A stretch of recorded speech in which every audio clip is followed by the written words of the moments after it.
Hey guys, ഇന്നലെ നിങ്ങൾ കണ്ടുപോലെ തന്നെ ഉമ്മാരെ സ്കൂട്ടി അങ്ങോട്ട് കൊടുക്കുകയാണ്. അങ്ങനെ പൊരക്കത്തി വെക്കുമ്പോഴേക്കുണ്ട് SRK സ്റ്റെപ്പ് ഇട്ടിട്ട് പൂക്കളം കയറിയും അപ്പറാണെങ്കിൽ ബട്ടി നസർപ്പും.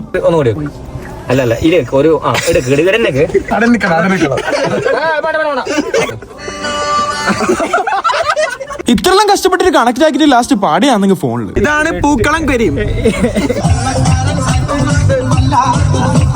പാട്ട് വെച്ചതിനാ പിന്നെ മൊത്തത്തിൽ ഓണാണ്. അങ്ങനെ നമ്മൾ തലശ്ശേരി എത്തി അനുപമ സ്റ്റോറിന് ഒരു ജ്യൂസും കുടിച്ച്. പെട്രോൾ അടിക്കും മൈലേജ് കൂടാനുള്ള പുതിയ ടെക്നിക്കാണ് നീ കാണിച്ചു തന്നത്. എണ്ണ അടിക്കുമ്പോൾ നമ്മൾ ചാവി ഊരി ഓണറെ കൈമ കൊടുക്കണം. നമ്മൾ അതിന്റെ സെക്കൻഡ് ഹോമിലേക്ക് എത്തിയിരിക്കണം. എത്തിയാണൊക്കെ എല്ലാരും ഉറങ്ങാൻ കിടന്നു. പക്ഷെ ഓൻ ഉറങ്ങുന്ന മാത്രം കത്യാനിടയ്ക്കാണ്. കാരണം ഓൻ നല്ല കത്തിയാണേ. രാവിലെ ഓരോരുത്തരെ എണിപ്പിച്ചിട്ട് അങ്കമാടി കൊണ്ടുവന്ന് നടക്കാന്ന് പൊരക്ക് നടക്കുന്നില്ല. അങ്ങനെ നമ്മൾ നേരെ എടക്കാനത്തേക്ക് വിടാണ്. വഴിയിൽ തന്നെ നല്ലൊരു ഹോട്ടൽ കണ്ടപ്പം കയറി. പക്ഷെ അതിന്റെ ഇടയിൽ ഉത്തം തരാൻ പാടില്ല അതൊന്നും അന്റെ ഉപ്പാപ്പ പറഞ്ഞിട്ടുണ്ടാവില്ലല്ലോ. നല്ല ഷെയറുണ്ടായോണ്ട് തന്നെ ഒരു 2 പ്ലേറ്റ് തിന്നാ പറയുന്നത്. അങ്ങനെ നെയ്പ്പത്തിലും എല്ലുകറിയും കഴിച്ചിട്ട് നമ്മൾ അവിടെ നിന്ന്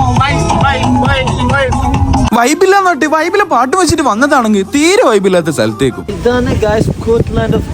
ഭാവിയിൽ വലിയൊരു വ്ളോഗറായുള്ള പരിശ്രമത്തിലാണ് ചെങ്ങായി ഉള്ളത്. പോട്ടെ രസമുണ്ടോന്ന് വെച്ചാല് മഴയൊക്കെ നല്ല പാങ്ങുണ്ടാവട്ടെ. പക്ഷെ നമ്മ പോയപ്പോഴാണെങ്കിൽ മഴയും ഇല്ല. ഏതോ ഒരു സ്റ്റോറിക്ക് മെൻഷൻ അടിക്കാന്ന് പറഞ്ഞിട്ട് അടുത്ത മൊഞ്ചാണ് നിങ്ങി ഈ കാണുന്നത്. കണ്ണൂരിൽ ഒരു കോക്ടെയിലും കുടിച്ചിട്ട് നമ്മൾ അങ്ങനെ പയ്യന്നൂരെത്തി. തന്തര വണ്ടി കയറ്റിയാല് ആരും കയറ്റി ചോരിയാണ്ട് ഓൻ കിക്കാൻ കഴിയില്ല. തല്ലുറപ്പാണ്. പക്ഷെ തല്ലി അറിയാണ്ട് റൊമാൻറ്റിക് ആയി പോയി.